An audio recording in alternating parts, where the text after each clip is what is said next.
우리는 경쟁과 쟁취의 시대를 살아가고 있습니다. 무엇을 하건 이겨야 하고 수단 방법 가리지 않고 자신의 이익을 챙겨야지 성공이라고 생각을 합니다.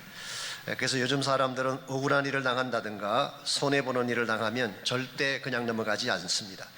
반드시 따지고 계산해서 철저히 응징을 해야지 마음도 풀리고 만족감도 느끼는 것입니다. 그래서 나온 이야기 중 이런 이야기가 있지 않습니까? 어떤 미국 목사님이 한 자매님에게 물었습니다. 성경에 보면 예수님께서 누가 너의 오른뺨을 때리거든 왼편도 돌려대라 말씀하셨는데, 만일 자매님이 진짜 누구에게서 오른뺨을 맞는다면 어떻게 하시겠습니까? 그때 자매님이 이렇게 답을 했습니다. 당연히 오른뺨을 때리면 왼편도 때리라고 돌려대겠습니다. 그리고 곧장 변호사에게 전화를 해서 수를 하겠다고. 솔직히 여기서 우리가 지금 살아가고 있는 현 시대의 모습 아니겠습니까? 손해를 용납할 수 없습니다. 빼앗김을 묵과할 수가 없습니다. 상대를 꺾고라도 나의 것을 챙겨야지 만족하는 시대가 우리가 살고 있는 현대입니다.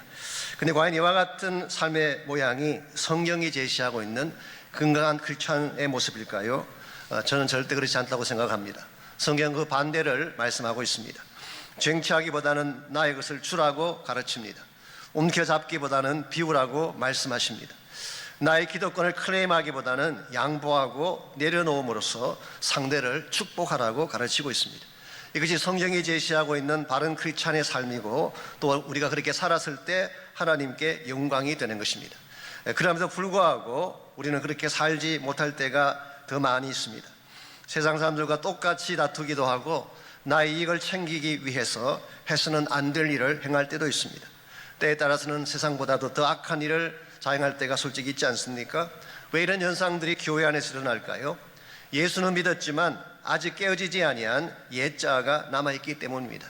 우리의 심령 가운데는 탐심이 있고 이기심이 있는데, 탐심과 이기심이 가득 차 있으면 우리 마음의 눈을 막아서 진짜 소중한 것을 보지 못하게 하고 하나님의 의를 보지 못하게 하는 것입니다. 그러므로 여러분과 제가 건강한 그리스도인으로서 바르게 살기를 원한다면 이 마음의 이기심과 탐심을 넘어서야 합니다.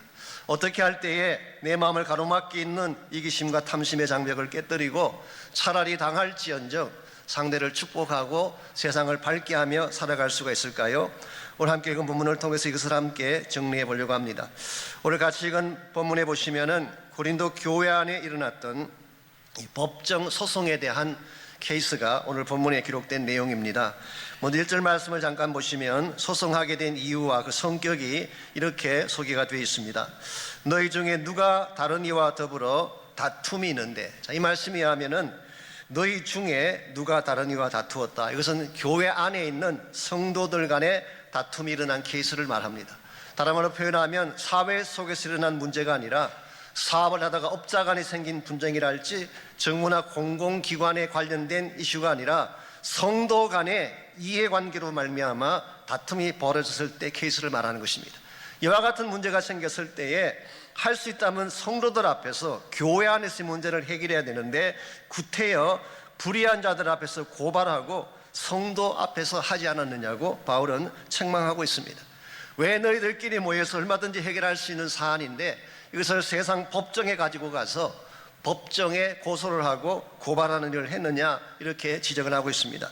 우리 이 말씀을 보는 가운데에 오해를 해서는 안 될 몇 가지 사실이 있습니다. 이 말씀을 성도는 무슨 일이 있어도 법정에 서면 안 된다, 그렇게 해석하는 것은 무리입니다.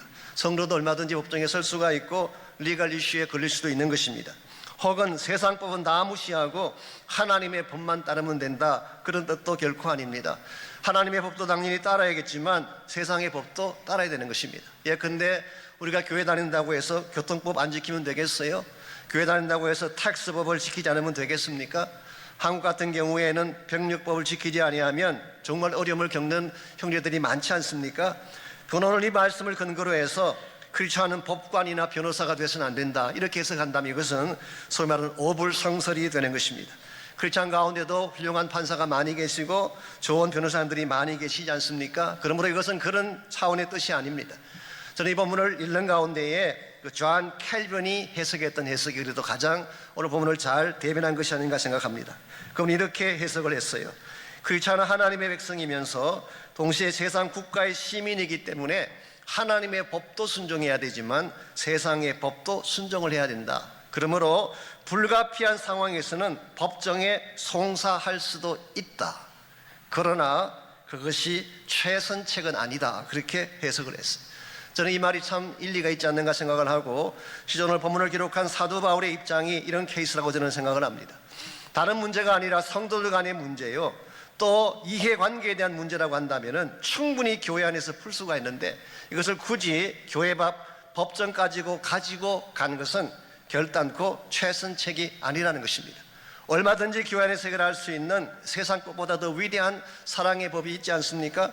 이익소송보다 더 위대한 비움의 법이 교회 안에 있지 않습니까? 이런 측면에서 여러분과 제가 미국에 살고 있다고 하지만 너무 쉽사리 수를 하고 법정으로 가는 것은 바람직한 케이스가 아니라고 생각합니다. 특별히 자신의 작은 이익을 위해서 법을 덜먹이는 것은 크리스찬으로서 정당하지도 않고 추천할 만하지도 않다고 저는 생각합니다. 과거에 가끔 보게 되면 교회를 상대로 노동법 변호사를 통해 돈을 뜯어가는 케이스가 있었어요. 저는 그때마다 솔직히 그 영혼을 위해서 기도를 했습니다. 과연 그 돈이 축복이 될까? 교회를 상대로 뜯어간 그 돈이 축복이 되겠습니까? 오늘 말씀을 기록한 사도 바울은 너희가 얼마든지 세상 시민이기 때문에 고발할 수도 있고 고소할 수 있겠지만 That's not the best choice. 그것이 최선의 선택은 아니다, 그런 뜻입니다. 그러면서 7절 말씀을 통해서 사도 바울이 정말 추천하기를 원하는 크리스찬 삶의 원리가 나와 있습니다. 7절 말씀, 너희가 피차 고발함으로 너희 가운데 이미 뚜렷한 허물이 있나니 차라리 불의를 당하는 것이 낫지 아니하며 차라리 속는 것이 낫지 아니하냐. 너희들이 법정에 가지고 가서 고발을 했지만 실상은 둘 다 허물만 보일 뿐이다. 그러므로 차라리 불의를 당하고 차라리 속는 것이 낫지 아니하냐. 이 둘을 합쳐서는 한마디로 차라리 당하는 것이 낫지 아니하냐. 오늘 설교 제목이 거기서 나왔습니다. 크리스찬 삶이라고 하는 것은 쟁취하고 빼앗는 것이 아니라 차라리 당할지라도 상대를 축복하고 세우는 삶이 성경이 말하는 크리스찬 삶이라, 그런 뜻입니다. 우리가 몰라서 당하는 것이 아닙니다. 우리가 어리석어서 손해를 보는 것이 아닙니다. 알면서도 상대방을 세워주기 위해서 나를 양보할 수 있고 나를 비울 수 있다면 이것이 성경이 제시하는 성숙한 그리스도인의 모습이다, 그런 뜻입니다. 오늘날 세상 사람들은 할 수만 있다면 쟁취하고 빼앗으려고 하는데 왜 예수 믿은 여러분과 저는 당하며 살아야 할까요? 왜 포기하고 양보하며 살아야 할까요? 얼핏 보게 되면 앞뒤가 맞지 않는 것 같고 우리에게 부당한 것처럼 느껴질지 모르지만 실상은 우리가 당하며 살 수 있을 때에, 포기하며 살 수 있을 때에 참된 차원의 축복의 열매가 우리를 통해 맺어지게 되는 것입니다. 이런 면에서 우리가 비록 이 땅을 살아가면서 권리도 있고 자격도 있지만 당하며 살아가야 할 이유, 왜 크리스찬으로서 우리는 손해를 감수하면서 비우며 양보하며 살아야 되는지, 이 몇 가지 이유를 오늘 본문을 통해서 함께 정리해 보려고 합니다. 첫 번째로 우리가 포기하며 양보해야 될 이유는 우리에게 주어진 더 고귀한 신분 때문이에요. 여러분과 저는 예수를 믿는 순간 그리스도에게 속한 새로운 신분을 가진 자가 됐습니다. 그러므로 크리스찬이 가진 신분답게 살려고 한다면 기꺼이 양보할 수 있어야 된다, 그런 뜻이. 여러분과 저의 주인이 누구신가요? 예수님 아닙니까? 우리 모두는 예수님을 따르는 follower, 예수님을 따르는 제자들입니다. 그렇다면 우리 앞장서 갔던 주님이 어떤 삶의 길을 걸어가시는가를 주목할 필요가 있을 것입니다. 성경 말씀에 하면은 예수는 일평생 동안 자신을 비우는 삶을 살아가셨어요. 이것을 신학자들은 크나릭 테올로지, 비움의 신학이라고 부릅니다. 빌립보서 2장 7절 말씀을 근거로 해서 그는 하나님과 본체시고 하나님과 같은 위치에 계신 분이지만 하나님과 동등됨을 취할 것으로 여기지 아니하시고 자신을 비워 He emptied himself. 여기서 나온 크노시스라는 단어에서 온 것이 크나틱 테올로지의 기원입니다. 예수는 실제로 하늘 보좌의 영광을 비우셨어요. 자신의 권리를 다 내려놓으셨어요. 그분이 십자가에 달리실 때 장면을 생각해 보면 무고하게 그를 잡아다가 때리고 모욕하고 십자가의 목을 박을 때에 그는 정말 도살장으로 끌려가는 어린 양처럼 침묵하며 조용하게 당하셨어요. 그가 마지막 처형당하실 때에 짓밟힌 장미꽃처럼 밟혔지만 그는 아무런 항변을 하지 아니하고 자기를 내려놓고 당하셨습니다. 왜 예수님께서 이와 같이 자신을 비우셨을까요? 하나님의 아들로서 얼마든지 권리가 있고 특권이 있으신데 왜 예수님께서는 자신의 모든 것들을 다 포기하고 배워내셨을까요? 이유는 딱 한 가지입니다. 여러분과 저를 살리기 위해서예요. 그래야지 세상의 모든 자들이 구원받을 수 있고 생명의 자리로 나올 수 있기 때문에. 오늘 우리가 크리스찬이 된 근본 이유가 여기 있습니다. 우리가 잘나서 예수 믿고 구원받은 자가 된 것이 아니라 이와 같은 예수님의 비우심 때문에, 예수님의 자기 포기 때문에 여러분과 저가 생명 얻게 되었고 하나님의 백성으로 살게 되었는데, 이와 같이 시작한 크리스찬 삶이 주님을 따르지 아니하고 내 욕심대로 살아갔어야 되겠는가, 그런 말이에요. 그러므로 우리가 정말 예수의 제자가 되고 주님을 따르는 자로서 살기를 정말 원한다면 비울 줄 아는 용기, 나의 것을 포기할 수 있는 선택이 있어야지 하나님 앞에 바르게 사는 것입니다. 그런데 문제는 이게 결코 쉽지 않다는 데 문제가 있습니다. 우리가 예수 믿은 이후에도 우리 심령 속에 자리하고 있는 이기심이나 탐심이라고 하는 속성이 생각보다 강하기 때문에 비운다는 것이 그렇게 쉬운 일은 아닙니다. 예린홍이라고 하는 중국분이 계시는데요, 그분이 쓴 글에 보면 이런 이야기가 나옵니다. 두 마리 개에 대한 이야기가 나오는데요, 어떤 사람이 검은 개 한 마리와 흰 개 한 마리를 기르고 있었습니다. 그런데 그 두 개들이 서로 사이가 나빴어요. 서로 계속 싸우는 것입니다. 어느 화창한 날인데 두 마리 개가 담벼락에 누워서 햇볕을 쬐고 있습니다. 그러다가 둘 다 약속이나 한 듯이 동시에 입을 열었습니다. 난 인생에서, 이 개를 인생이라고 표현할 수 있지, 견생이라고 해야 되겠지요. 견생.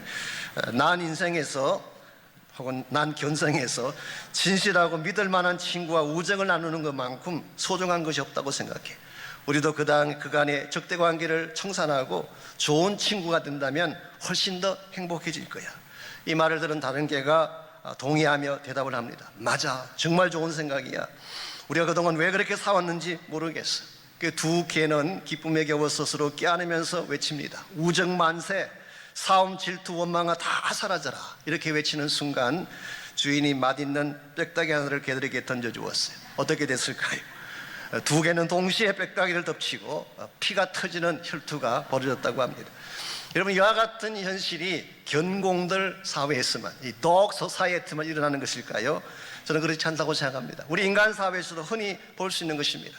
평소에는 그렇게 점잖고 교양 있게 보이는 분도 뼈다귀 하나만 던져지면 체면 신분 망각하고 싸우는 것을 볼 때가 많지 않습니까? 한국의 정치권을 봐도 그렇고 이민사회의 케이스를 봐도 그렇습니다. 이 뼈다귀 하나 때문에 서로 갈라지고 싸우는 케이스. 오늘 본문을 기록한 사도 바울이 이 케이스를 우리에게 소개한 것입니다. 소위 말하는 형제라고 하는 자들이 자신의 이익을 위해서 상대를 고발하고 불의하게 세상 앞에 문제를 제기한 것은 잘못된 것이다. 최소한 너희들이 예수 믿는 사람이라면 그것보다는 높은 차원의 삶을 추구해야 된다. 왜냐하면 크리스찬의 신분은 세상에 속한 자들보다 더 고결해야 되고 높아야 되기 때문에. 그래서 오늘 2절과 3절을 보시면은 바울은 성도의 신분을 이렇게 묘사를 합니다. 성도가 세상을 판단할 것을 너희가 알지 못하느냐?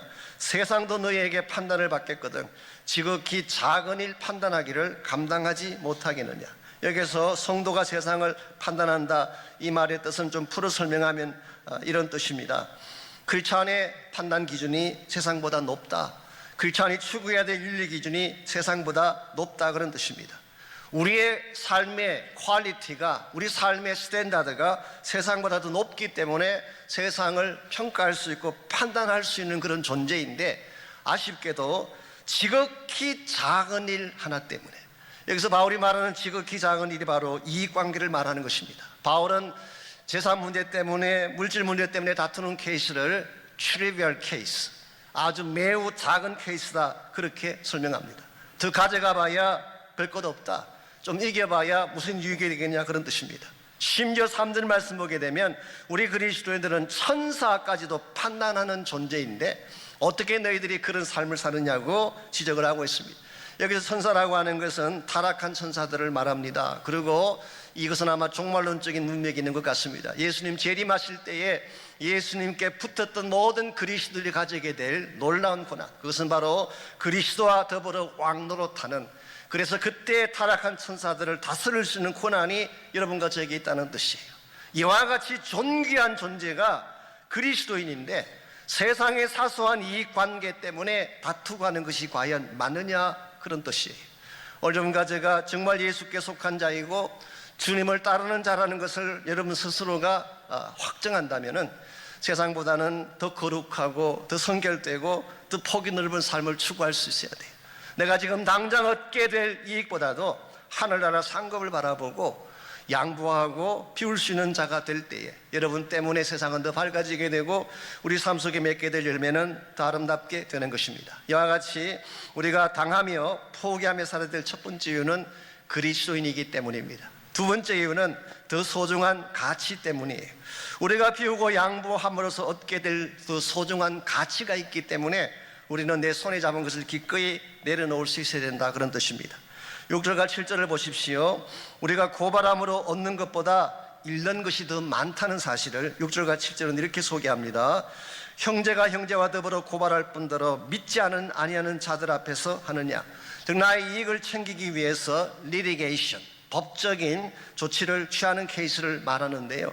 이와 같이 형제가 서로 형제를 고발했을 경우에 실제로 날 결과가 무엇일까요? 7절에 그 내용이 나와 있습니다. 너희가 피차 고발함으로 너희 가운데 이미 뚜렷한 허물이 있나니 그랬어요. 오늘 본문에서 허물이라고 번역한 이 단어가 이 헤테마라고 하는 헬라 말인데요, 이것은 사실은 패배란 뜻이에요. defeat 혹은 failure, 실패. 어떤 영어 성경은 loss, 상실이라고 번역을 했어요. 너희들이 서로 법적으로 고발하고 싸우게 되면 둘 다 패배자야, 둘 다 졌어, 그런 뜻입니다. 무엇을 얻은 것처럼 보이지만 실제로는 더 소중한 것을 잃게 되기 때문에 바울은 충고한 것입니다. 차라리 속아라, 차라리 당해라. 그렇게 함으로써 너희가 당장의 이익을 잃을지는 모르지만 이것을 포기함으로 말미암아 더 값진 것을 얻을 수 있다. 이거는 본문이 말씀하고 있는 메시지의 내용입니다. 여러분, 물질보다 더 소중한 것이 인간성이에요. 인간성 팔아가면서 물질 가지는 것 조심해야 됩니다. 불의한 성공보다 더 값진 것이 깨끗한 패배예요. 차라리 지는 것이 더 정당하고 좋은 것이지 불의하게 성공해서 무슨 영광이 있겠어요. 세상적인 명성을 얻는 것보다도 하나님 앞에 떳떳하게 사는 삶이 훨씬 더 값진 것입니다. 예컨대 여러분 가지가 재물 추구하고 명성 추구하다가 사람 잃게 된다면, 내가 물질 따라다니다가 사랑하는 가족을 상실하게 된다면 과연 그것을 복이라고 말할 수가 있겠어요? 오늘 세상 사람들은 이것을 잘 모르기 때문에 물질 따라다니고 내 눈앞에 이익 때문에 관계성도 깨뜨리고 인간성도 버리는 경우를 많이 볼 수가 있지만 정말 성경이 말하는 그리스도는 그렇게 살지 않아야 되는 것입니다. 헨리 나우에는 이와 같은 크리스찬 삶의 방향을 Downward Mobility, 아래를 향한 운동이다, 밑을 향해 내려가는 삶이다, 그렇게 불렀어요.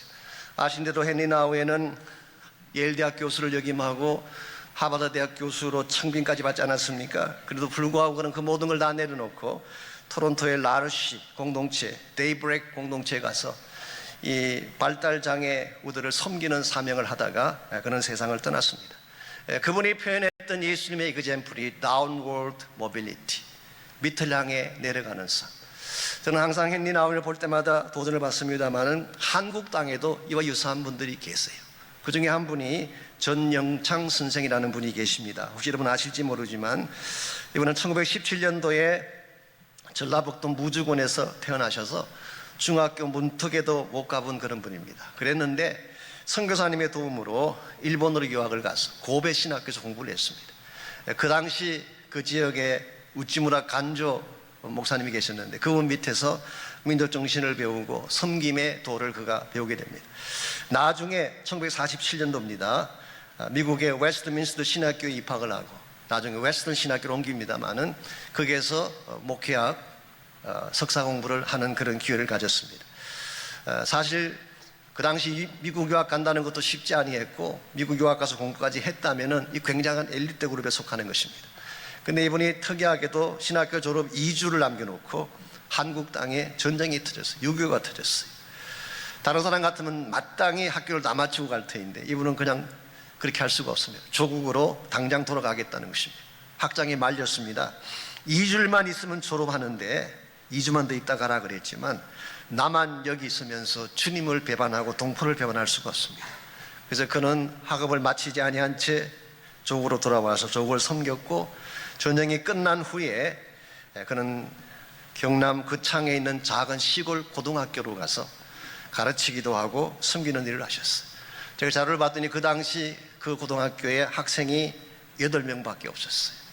자, 미국에 유학까지 다녀온 사람이 사실 웬만한 지역 가도 떵떵거리며 일할 수 있는 엘리트가 시골에 있는 8명밖에 없는 고등학교 가서 티칭하는 일을 한 것입니다.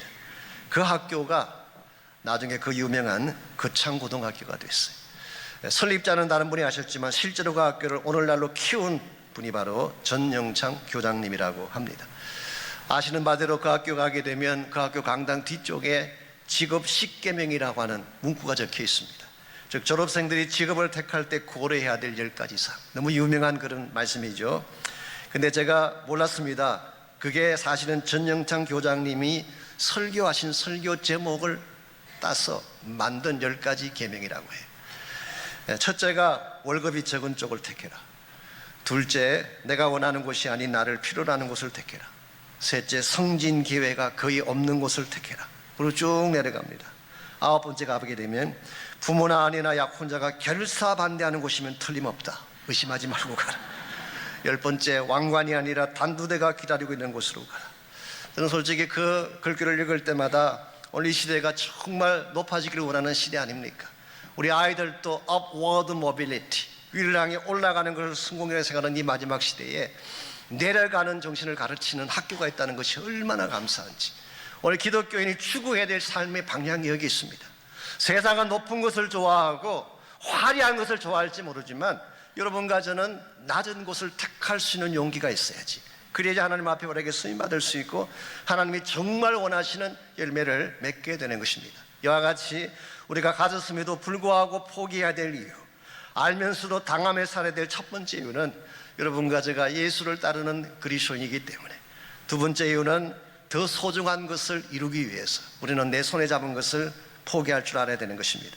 마지막 세 번째로 우리가 포기하게 되면 하나님이 채우실 더 위대한 체험이 있기 때문입니다. 흔히 많은 분들이 나의 것을 비우게 되면 잃는다고 생각을 하지만 나의 것을 비울 때 하나님이 진짜를 안겨주시는 것입니다. 이 세상의 복이 아니라 하늘의 복을 우리에게 안겨주시는 것입니다. 8절에서 11절까지를 보십시오. 불의한 자의 삶이 많은 것을 얻는 것처럼 느껴질지 모르지만 실상은 중요한 것을 잃는다는 사실을 8절과 9절이 우리에게 소개합니다. 너희는 불의를 행하고 속이는구나. 그는 너희 형제로다. 불의한 자가 하나님의 나라를 유업으로 받지 못할 줄을 알지 못하느냐. 이 불의하게 소송을 벌여가지고 속임수를 동원해가지고 설사 너가 물질적인 이익을 얻었다고 하자, 그러나 너가 얻은 것보다 더 큰 것을 잃어버리게 된다. 그게 뭘까요? 하나님 나라를 유업으로 받지 못하게 된다. 여기서 말하는 하나님의 나라는 물론 미래적인 측면의 하나님 나라입니다. Kingdom of God. 우리 모두가 세상을 떠났을 때 가게 될 영원한 나라가 하나님 나라죠. 그러나 성경은 미래적인 측면도 있지만 동시에 하나님 나라의 현재적 측면도 강조합니다.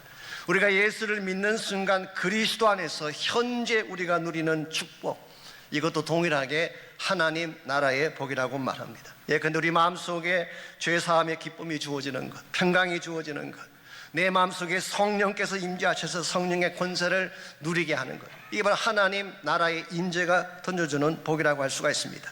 그런데 불의하게 살았던 사람들, 엄행하는 자, 우상숭배, 간음, 탐색, 남색, 도적, 탐욕, 술 취하고 모욕하고 속여 빼앗는 자들은 하나님 나라를 유업으로 받지 못한대요. 이것은 미래적인 측면과 현재적인 측면 모두를 다 포함한 것입니다.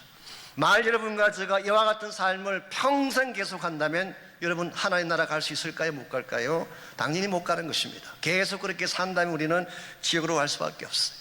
그리고 현재적인 차원에서도 이와 같이 내 마음속에 탐욕과 거짓과 불의가 가득 차 있는데 그 심령 가운데 하나님 나라가 임할 수가 있겠어요? 결코 하나님 나라가 임할 수가 없는 것입니다. 이런 측면에서 우리는 본래 우리의 모습은 사실 이런 모습이었어요. 탐욕과 이기심과 거짓으로 꽉 차 있던, 할 수만 있다면 속에서라도 빼앗아서 쟁취하려고 하는 마음이 여러분과 심령 가운데 내재했던 속마음이에요. 그런데 11절 말씀 보십시오. 이와 같은 우리의 절망적 우리 마음의 상태에 비교해 볼 때에 한 가지 소망이 있습니다. 그 소망이 뭘까요? 너희 중에 이와 같은 자들이 있더니. 고린도 교회 성도들 가운데에는 과거에 이렇게 살았던 사람들이 많았다는 뜻이에요. 불의를 행하고 착취하고 오맹하고 자기 마음대로 살았던 사람들이 많이 있었어요. 그러더니 주 예수 그리스도의 이름과 우리 하나님의 성령 안에서 씻음과 거룩함과 의롭다 하심을 받았느니라.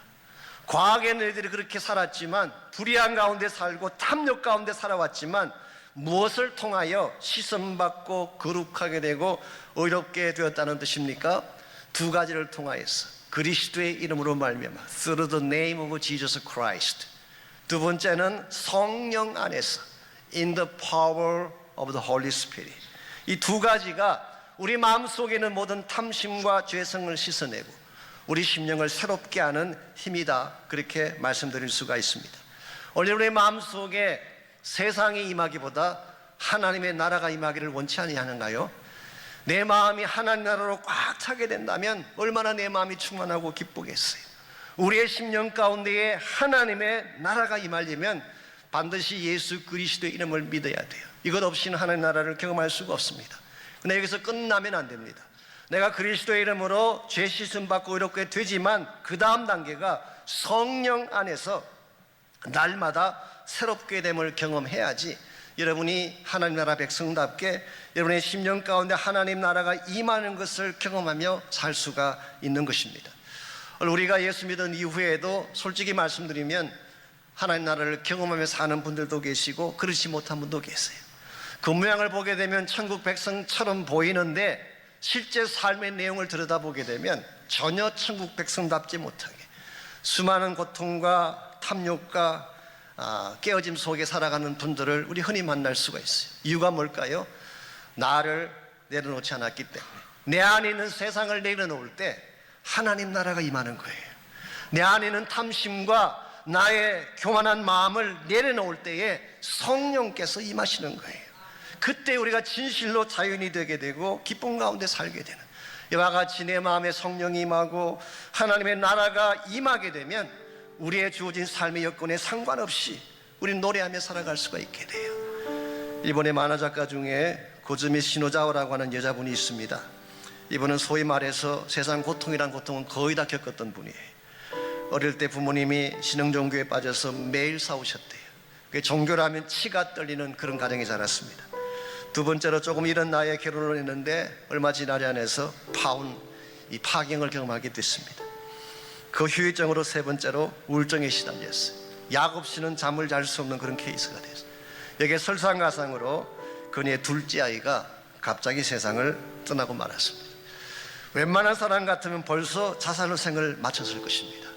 그런데 그분은 그렇게 하지 아니하고 오히려 자기의 고통 가운데 임재하신 하나님의 사랑을 그림으로 표현하기 시작했어요. 그렇게 해서 출간된 유명한 만화책이지만 메시아라고 하는 만화책이 있습니다.